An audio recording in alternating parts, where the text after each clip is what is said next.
Welcome to Adventures in Life. I'm Earl Beecher, your host. I'm very pleased to have two guests today. The first one I'm going to introduce will be on the far side there, Tom Thorkelson. He's done a few shows with me before, and since you saw him last, Tom has climbed both Mount Everest and Mount Fuji. I'm really proud of that, Tom. That's quite an accomplishment. Well, it was an exciting experience, I'll tell you that. I want you to tell us a little bit about it, but we do want to spend most of our time with the other guest whom you brought to introduce. Tom is the president of the Orange County NCCJ, National Conference of Community and Justice. And his guest that he brought, our guest, is Father Christian Mondor from Saints Simon and Jude Catholic Church in Huntington Beach, California. Father,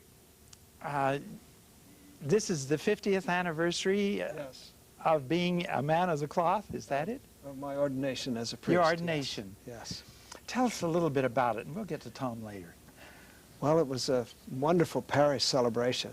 We had a mass with the full choir, and we even had dancers. We had women from the parish who do liturgical dance that led the procession in, and since it was Pentecost Sunday, which is a very important Sunday in the church year, they even lit a flame after the reading of the gospel. It was very dramatic, symbolizing the coming of the Holy Spirit. And Bishop Norman McFarland was there. I was delighted that he accepted my invitation to come. That's quite an honor to have him It come. is. It really was a great honor to have him present there. And a fair number of the clergy from the Orange Diocese also came to join me on a very busy Sunday. That was also surprising that there would be priests who would take time to come for my celebration. I really Because they had appreciate their own it. churches to take That's care right. of, I see. Yes, I was really moved by that. And a lot of my fellow Franciscans also came. So it was a very happy celebration. We had a reception afterwards in the parish hall. And I'm one of 6 children, 3 boys and 3 girls, and they were all there with their families. Oh, really? Came from Sacramento, from Pasadena, Palos Verdes.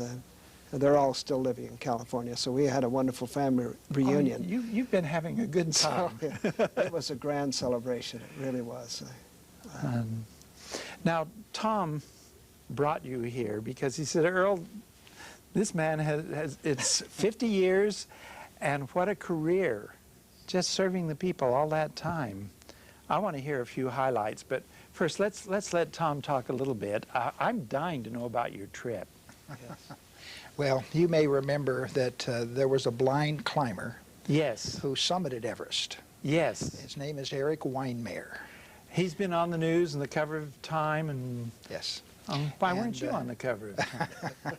Believe me, Earl, I was a minor player in this major event. you were there. In the mountain climbing business, yes. Yes. And it was an honor and a thrill for me to be a part of that expedition.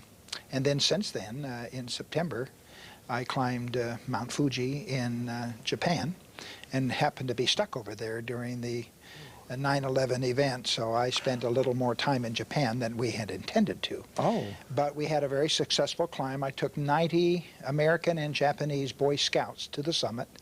90? Yes, and we had a great experience. That'd be an experience just to take 90 of them to a movie. Yeah, it was fun. It was fun. And you were, now, I've seen Mount Fuji from a distance Yes. when I was in Japan, and it looks like a perfect cone, Yes. and the slopes are perfectly smooth, just like glass, are they? Yes. What's it like to climb Well, it? it's really a volcanic adventure. You don't see trees and green grass and things growing on the mountain very extensively. But the climb is a spiritual climb for the Japanese. And of course, when I'm doing something like that, I try to put myself in a position where I feel of the spirit of what I'm trying to achieve wherever I am. And Yes. it was very moving and really challenging.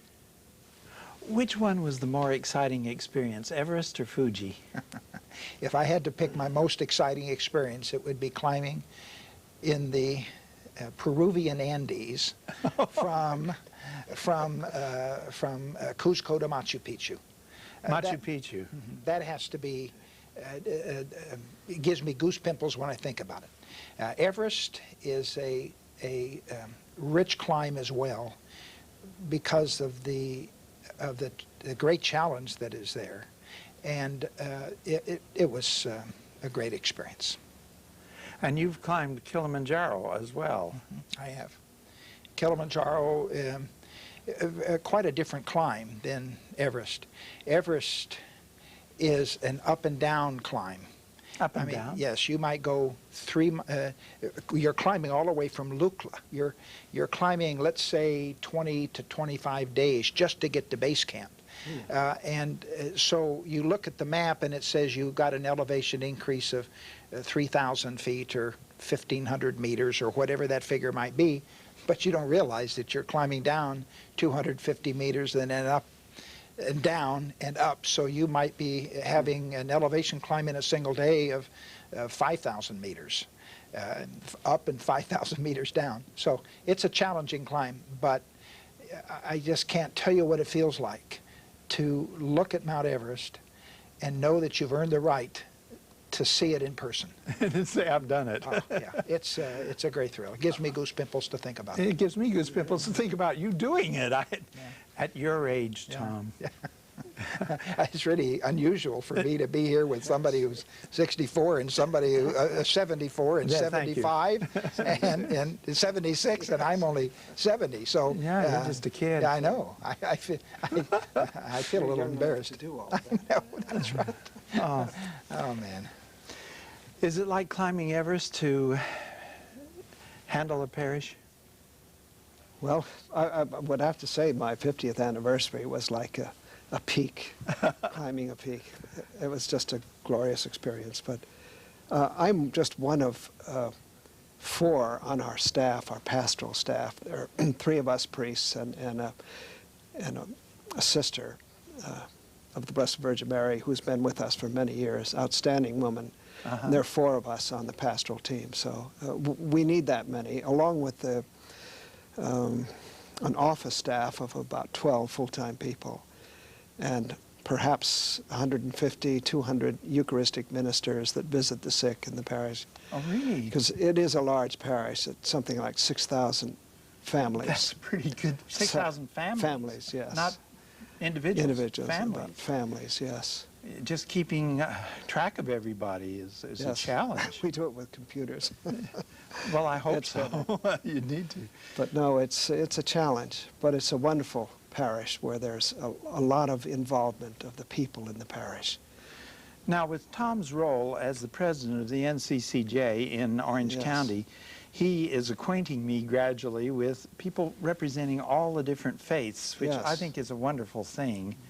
And I had no idea. Now, your church, the Saints Simon and Jude. Yes. How many does it seat? Could you get your whole parish in there? No, we really couldn't. I was thinking probably a good thing they don't all show up on Sunday. Oh, no, don't say that. But, that is true. No, we wish that more would come, but we can seat about 1,200. That's a good-sized building. And we have 7 masses every weekend, 2 on Saturday and 5 on Sunday. And it's pretty well filled at all of those masses.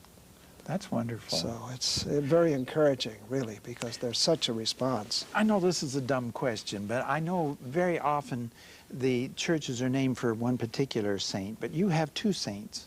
That's probably because of the size of the parish. We need 2 patron saints. How did you pick the 2 that you use, Well, that you have? They're apostles, and apostles are often chosen as the patron saint for a parish church. Yes. And since we know so little about either of them, they're often linked together, St. Simon and Jude. So the first parish, Catholic parish church in Huntington Beach was St. Simon and Jude down on 10th and Orange in downtown, old part of Huntington Beach. Yes. And we Franciscans were invited by the bishop to take charge of that parish about 30 or so years ago. And this was shortly after, well, it was in the 60s and 70s when Huntington Beach was really beginning to grow. And yes, it had 4,000 people. Yes. in 1962 and 180,000 people when I moved there in 1967. Yes, it grew In rapidly. 5 years, it went from 4,000 to 180. That's right. It's over 200 now, I think. And the original church, there are now 4 Catholic parishes in Huntington Beach, but St. Simon and Jude was a small parish, the only Catholic church in town 30 or 40 years ago. It had been there since the turn of last century. Around the time of World War I, it was already established. And when we were invited by the bishop to staff the parish, within a few years, we saw we had to build a new church, and so we moved out to where we are now. And the pastor at that time was invited by the bishop to name the old church, so he named it St. Mary's by the Sea. And we took the name with us to where we are now on Magnolia in Indianapolis.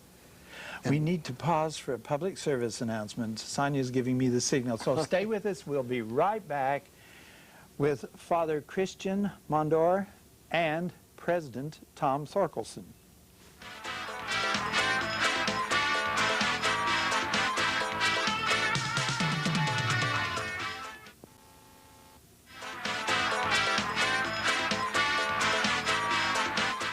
Our guests are Father Christian Mondor from Saints Simon and Jude Catholic Church in Huntington Beach, California, and Tom Thorkelson, who is the president of the Orange County NCCJ. Tom, you were telling me a little bit about Father Mondor here. Fill us in. Yeah. I was really excited to introduce him to you because, Earl, he's an individual who has been a great inspiration to me. One of the jobs of the NCCJ is to help to found interfaith councils in the various areas of a large Orange County, California. So we're like one big family of people rather than different denominations. Exactly, yes. So that we can appreciate and understand each other rather than be divisive. And we can also accomplish a lot more synergistically within the community than we could by ourselves. Yes. And Christian Mondor became the president of the Interfaith Council of Greater Huntington Beach. Oh. And that's how I got to know him. You've got a title I didn't know. Okay, yeah. I'm very happy. And more than that, it was really fun for me to learn that here's an individual looking as good as he looks and being around as long as he's been, who goes down to the famous Huntington Beach surfing grounds to surf, and he's a great guitar player, and he has a lot of talents that just make him a vital person. And I was saying, there's a man that I want to know more about, and so I wanted to share him with your viewers. You've been surfing lately? Well, I've been pretty busy since I was supposed to be retired, but I'm thinking of taking on help in my retirement. But I've been so busy, I haven't been out the past month, but I was down at San Onofre with a friend a few weeks back and got out and paddled around. Gee, there's hope for the rest of us. That's great. But when I can, I go down to our own Huntington Beach. It's so convenient. We're just 2 miles from the surf, and I can hear the surf at night from my room. So Calling to you. yes, yeah. Yes, Huntington Beach is Surf City. And, It really is. And, I didn't start surfing until I came to Huntington Beach. really? How long have you been there? 11 years now. Where were you before? I was, most recently, I was at a college formation house where young men interested in becoming Franciscans live with us for a year prior to their making a decision to join us as novices. Now, there's several orders within the church. Franciscan is one. Yes. What are some of the others? The Jesuits, Benedictines have been in the Western Catholic Church. They're the oldest of the orders of men. Benedictines. Benedictines, yes. We date back to the 13th century. St. Francis? St. Francis of Assisi, Yes. And there are Servites, also founded about the same time. They staff Servite High School here in Huntington. What's the difference in the order in the way they handle the Mass, or is it pretty much the same, but well, what's the difference? A rough comparison would be like the different branches in the service in the military. Each has a specific charism or goal. The Jesuits, for example, are the great teachers in the Catholic Church, although a lot of the other orders also staff schools and colleges. but this is particularly a specialty of the Jesuits. The Benedictines live in cloistered monasteries. They have stability of place. They don't travel around as much as other orders do. We Franciscans are more in the marketplace worldwide and do whatever, we respond to whatever particular need the church has, whether it's teaching, whether it's parish work, home missions among Native Americans here in the United States, or foreign missions. So we do quite a variety of work. But each religious order of men and women has a particular charism or particular direction of their work in service of the church. Mm-hmm. So, And does it include banjo playing? not officially, but Well, you do reach out to your congregation. yes. And do you use this sometimes? Occasionally, I don't play that well to be part of the liturgy, but on occasion, at one of the Sunday evening Mass, which is a different kind of Mass that appeals to young adults, they have their own musical ensemble. And also at the 5 o'clock Mass, which is geared primarily for the high school students, I sometimes play at the end of Mass. Would you play a little something for us? I could try. I just happen to have it with me.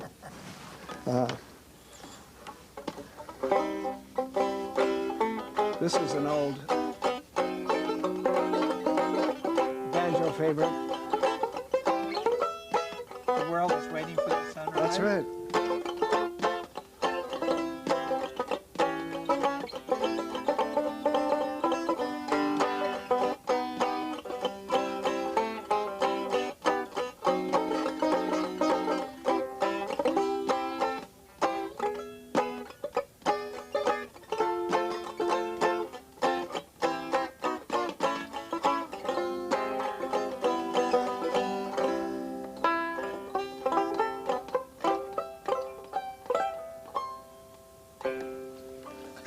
That was fun. You know, I can see with you surfing and playing the banjo and working with the high school age people, you really do relate well with the age group, and I think that's wonderful. I try, although I've been so busy with the adults, and I do work with Bible study for adults in the parish. I wish I had more time for the high school students. That's really something that I have been a teacher, high school and college, over the years, and I really enjoyed that work. And I've been away from it during the past 11 years, and there's so much going on in our parish. I do regret that I don't have more time to work with the high school students. When a priest retires, what does he do? Well, I tried to retire as of June 3rd, but they're not letting you do it. It's just there's so much to do, and I thank God for my good health, and I just keep I'm still active, and I took on a number of other things, thinking that I would have fewer parish duties, but. What are some of the other things you're doing? Well, one of the things I really enjoy is working with the Greater Huntington Beach Interfaith Council, getting to know leaders of other faith communities, of all different faiths, and also getting to know leaders of service organizations in the city of Huntington Beach. Not churches, but service organizations yes. as well. They're involved? They're involved also, Very because good. we have the same goal to make the city of Huntington Beach a better place to live. And we responded to the mayor's request to assist in dealing especially with racial issues that come up from time to time. And we've had some problems in the past in Huntington Beach. I've been unaware of them, although I live there. But we've You'd had like some it to incidents. be countywide, wouldn't you, what this man is doing? But it is countywide. It is, It is. And actually. we're very blessed to have people of his stature Oh, yes. heading up the individual interfaith councils all over our county. Yeah. So this is just one of a group of wonderful people. That's right. I'm only one of many. But one thing we did that was so inspiring for all of us, at the turn of the century, the mayor at the time, Dave Garofalo, asked if the Interfaith Council, he and Shirley Detloff and Ralph Bauer, said, would you lead the whole city in the beginning of a year-long celebration of the new century with a prayer service at the Pier Plaza, which has recently been refurbished a few years ago. Yes. And that was the center of our prayer and song service for the beginning of the century. Have they been calling this the candlelight service? Yes, the Procession of Light. Procession service, of Light. Yes. Yes. And we're going to be doing it again for the third time at the request of the city. Probably keep it up every year. Yes. I've talked to a lot of people who did it and loved it. Yes, it was a wonderful experience of people of all different faiths praying together, singing together, asking God's blessing on our community as we begin a new year. And that's been one of the most, you asked about highlights. Yes. Of my time in Huntington Beach. I love the work I'm doing in this big parish of St. Simon and Jude.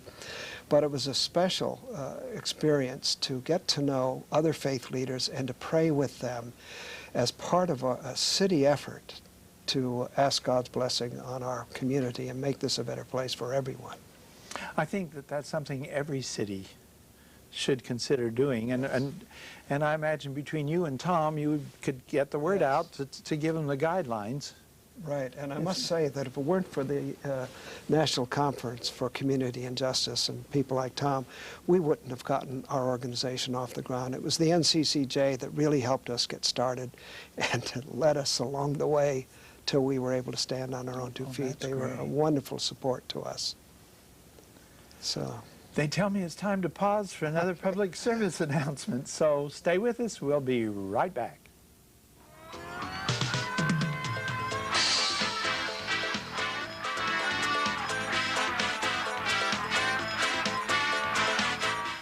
Our guests are Tom Thorkelson and Father Christian Mondor. And during the break, Tom was telling me something that you did. Tom, tell us.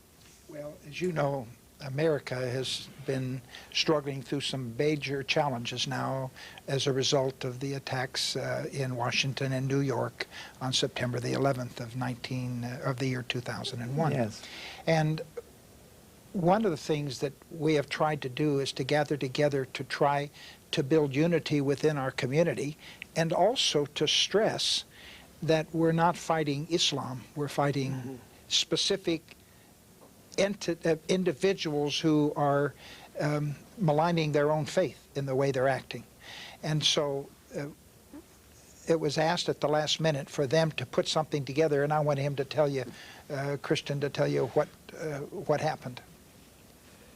We got a call from the mayor of Huntington Beach, Mayor Pam Julian Houken, asking us if we could not gather the faith leaders of our community together and do a prayer service at the city park near the public library. It's a beautiful grassy area among the trees with a natural amphitheater. And we were a little hesitant about accepting it. It was such short notice. She called on Wednesday and asked if we could. On the 12th? The day following the attack? Shortly after that. Yes. Yes, it was that same week. Yes. And we were all busy with our own response in each of our individual faith communities. And it just happened that the next day we were to have a board meeting of the Interfaith Council. And all of us were so occupied in our own communities, we almost said, it's too much in too short a time. But the more we talked about it, the more we felt it was necessary.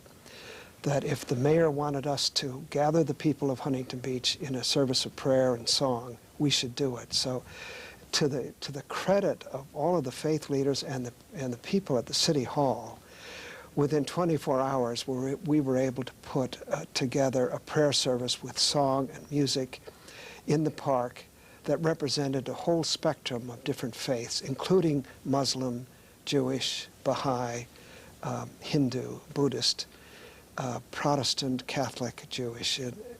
And to the credit of the faith leaders, they all pitched in and just did it was a wonderful experience of all praying together for the many who suffered such loss. I think we need to do more of that. Pray together and for each other. Yes.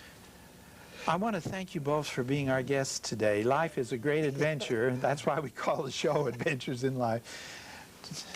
Father, it's a real pleasure.